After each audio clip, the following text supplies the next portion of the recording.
Saudi അറേബ്യയിലെ ജിദ്ദയിൽ ആവേശകരമായ ഒരു എൽ ക്ലാസിക്കോ ഫൈനലിന് കളമൊരുങ്ങുകയാണ്. ഇന്ന് നടക്കുന്ന സ്പാനിഷ് സൂപ്പർ കപ്പ് ഫൈനലിൽ ചിരവൈരികളായ ബാഴ്സലോണയും റയൽ മാഡ്രിഡും നേർക്കുനേർ ഏറ്റുമുട്ടും. ഇന്ത്യൻ സമയം തിങ്കളാഴ്ച പുലർച്ചെ 12:30 മത്സരം.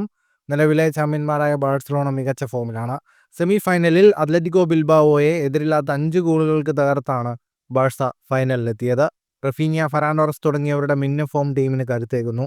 ലെവൻഡോസ്കിയും ലാമിൻ യമാലും നയിക്കുന്ന മുന്നേറ്റ നിര ശക്തമാണ്. അത്ലറ്റിക്കോ മാഡ്രിഡിനെ 1-നെതിരെ 2 ഗോളുകൾക്ക് പരാജയപ്പെടുത്തിയാണ് സാബി അലോൺസോയുടെ കീഴിൽ റയൽ കലാശ പോരാട്ടത്തിന് യോഗ്യത നേടിയത്. പരിക്കിനെ തുടർന്ന് സെമി നഷ്ടമായ സൂപ്പർ താരം കിലിയൻ എംബാപ്പെ ഫൈനലിൽ തിരിച്ചെത്തിയേക്കുമെന്നത് റയൽ ആരാധകർക്ക് വലിയ ആവേശമാണ് നൽകുന്നത്. സ്പാനിഷ് സൂപ്പർ കപ്പ് ചരിത്രത്തിൽ ഏറ്റവും കൂടുതൽ തവണ കിരീടം നേടിയ ടീമാണ് ബാഴ്സലോണ, 15 തവണ. Real Madrid 13 കിരീടങ്ങളുമായി തൊട്ടുപിന്നിലുണ്ട്. തുടർച്ചയായ 4-ാം തവണയാണ് ഇരു ടീമുകളും സൂപ്പർ കപ്പ് ഫൈനലിൽ ഏറ്റുമുട്ടുന്നത്. കഴിഞ്ഞ തവണ ബാഴ്സലോണയായിരുന്നു ജേതാക്കൾ. ഇന്ത്യയിൽ ഈ മത്സരം ടെലിവിഷനിൽ സംപ്രേഷണം ചെയ്യുന്നില്ല. എന്നാൽ ഫാൻകോഡ് ആപ്പിലും വെബ്സൈറ്റിലും തത്സമയം കാണാവുന്നതാണ്. ഫുട്ബോൾ ലോകത്തെ കൂടുതൽ വാർത്തകൾക്കും വിശേഷങ്ങൾക്കുമായി സ്പോർട്സ് കഫേ സബ്സ്ക്രൈബ് ചെയ്യുക.